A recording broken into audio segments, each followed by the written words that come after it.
अधूरे प्यार की एक अधूरी कहानी।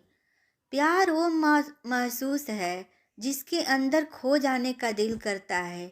यही एक एहसास है मैं आपको बताना चाहता हूँ। शाम का समय था। मैं अपने दोस्त का इंतजार कर रहा था। स्टेशन के बाहर हम लोग का बाहर कहीं घूमने जाने का प्लान था और मैं जल्दी पहुँच गया था। कुछ समझ नहीं आ रहा था कि मैं क्या करूँ। मैं स्टेशन के पास जाके बैठ गया। तभी कुछ ऐसा हुआ कि मेरी जिंदगी एक अलग मोड़ लेने वाली थी। स्टेशन की तरफ मैं देख रहा था कि मेरा दोस्त आया कि नहीं। तभी अचानक से मेरी नज़र एक लड़की पर पड़ी। वो जो वक्त था, मैं पूरी तरह से कुछ देर के लिए थम सा गया था। मैं सब भूल गया था कि मैं कहाँ हूँ, क्यों हूँ। बस मेरी आंखें उस लड़की के तरफ से हट ही नहीं रही थी और इस तरह से मैं उसे देखता ही जा रहा था। उसकी मासूम चेहरा, उसकी छोटी छोटी आंखें, उसकी मासूम सी चेहरे पे वो मासूम सी उसकी हंसी, जैसे मानो कोई परी हो वो। उसे देख पहली नज़र में मानो दिल को कुछ होने लगा था। क्या वो प्यार था? मुझे नहीं पता। बस दिल बोल रहा था कि मेरा दोस्त कुछ देर के बाद आए या ये वक्त रुक जाए। मुझे उसका नाम जानना था। उसके बारे में बहुत कुछ पता करने को दिल कर रहा था, लेकिन कैसे करूं ये समझ नहीं आ रहा था।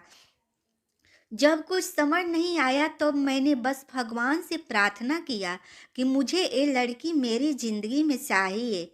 वो जा रही थी मेरी आंखों से दूर। मुझे रोकना था उसे, उससे बातें करना था, उससे दोस्ती करनी थी और उसे अपनी दिल की बात बतानी थी। लेकिन कैसे? यही सवाल बस बार बार मेरे मन में आ रहा था और मुझे बेचैन किए जा रहा था। मैंने फिर सोच लिया कि मेरी आंखों से दूर होने से पहले मुझे उसका नाम पता चल जाए तो मैं इससे अपना बना लूँगा और शायद भगवान ने ही उसे भेजा होगा मेरे लिए। ये मैं समझूंगा। तभी भगवान ने चमत्कार कर दिया।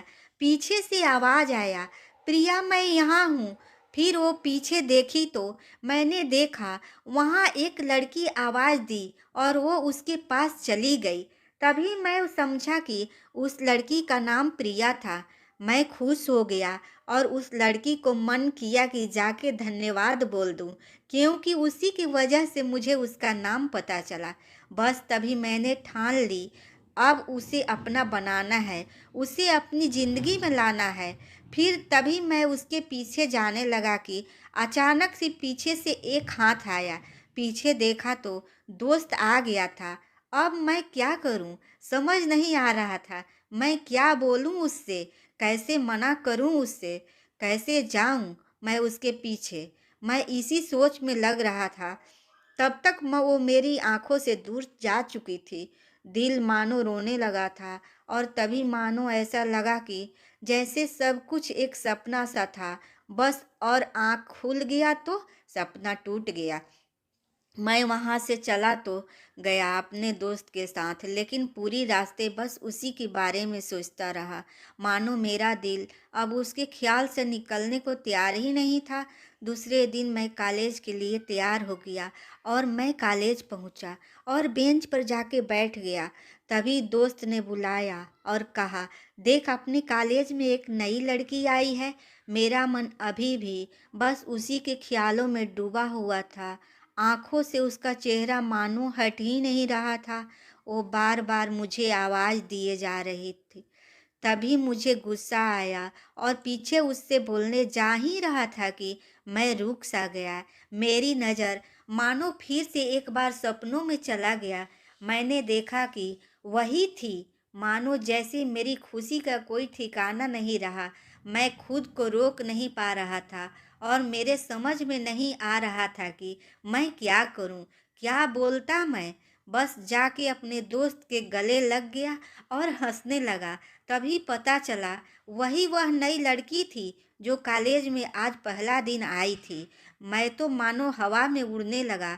फिर मैंने एक दिन अपने दोस्त को बताया कि ऐसा ऐसा है। उसने कहा, जाके बोल दे उसे अपनी दिल की बात। लेकिन मैं डरता था कि वो क्या कहेगी, क्या लगेगा उसे। यही सोच के मैं हमेशा रुक जाता था। मैं सोचने लगता था कि कहीं वो मेरी बातें सुन के मुझसे दूर न हो जाए। मैं उससे दूर नहीं होना चाहता था। मुझे ये एहसास हो गया था कि शायद वो भी मुझे पसंद करती थी, लेकिन वो कभी कुछ नहीं कहती थी।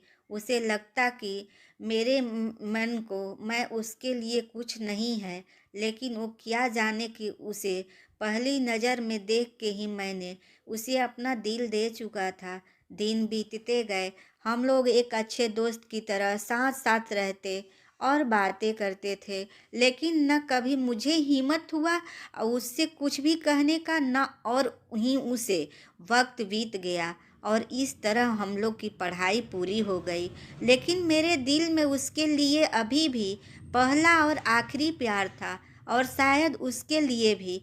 और इस तरह से हमें सबको अलग अलग कंपनी में जॉब लग गई थी।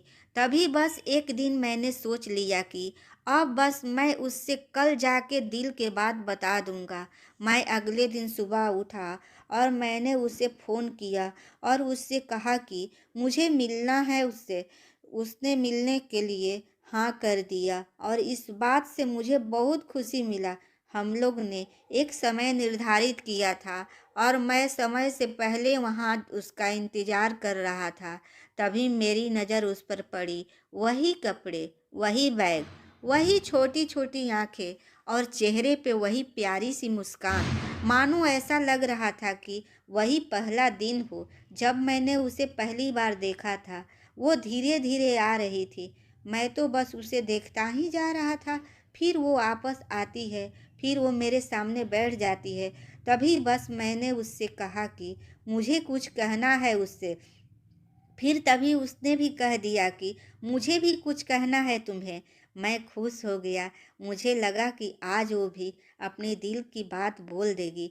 फिर मैंने उससे कह दिया कि तुम पहले बोल दो। उसने तो पहले मना किया पहले बोलने से, लेकिन मैंने ही जिद कर दिया कि पहले तुम बोलो। और वो बोलने जा रही थी। मानो मेरी सांस रुक गए थे उसकी बातें सुनने के लिए। सब कुछ थम सा गया। बस ऐसा लग रहा मैं और वो, और कुछ ही नहीं। आसपास फिर उसने अपने बैग से एक कार्ड निकाला और दिया मुझे। वो जो पल था वही पहला पल जब मुझे लगा कि मेरा सपना था और सपना टूट गया। उस कार्ड में मैं उसकी शादी का आमंत्रण था। बस फिर क्या, सब कुछ वहीं रुक गया। शायद मैंने बहुत देर कर दी उसे अपनी दिल की बात बताने में, शायद बहुत बहुत देर। फिर उसने मुझे पूछा, तुम क्या कहना चाहते थे? मैं क्या कहता। तब बात बदल दी और वो चली गई और मैं वहीं बैठा रह गया। मुझे उसे अपना बनाने का बस एक सपना ही था शायद, जो एक समय पे आकर टूट गया। वो आज का दिन और पहला दिन मानो क्यों आया था मेरी ज़िंदगी में, मैं अब तक ये बात समझ नहीं पाया। पहला दिन भी एक सपने की तरह आई और कुछ देर बाद टूट गई। और ये आज का पल जो फिर से एक सपना बनकर पल में टूट गया। कभी भी अपने दिल की बात बताने में देर ना करो, वरना इतना देर हो जाता है कि अपने प्यार को बस सपने में ही अपना बनाना पड़ जाता है। प्यार वो एहसास है जो हर किसी को नहीं होता। ये कहानी कैसी लगी प्लीज़ कमेंट में ज़रूर बताइएगा और चैनल को सब्सक्राइब भी कर दें।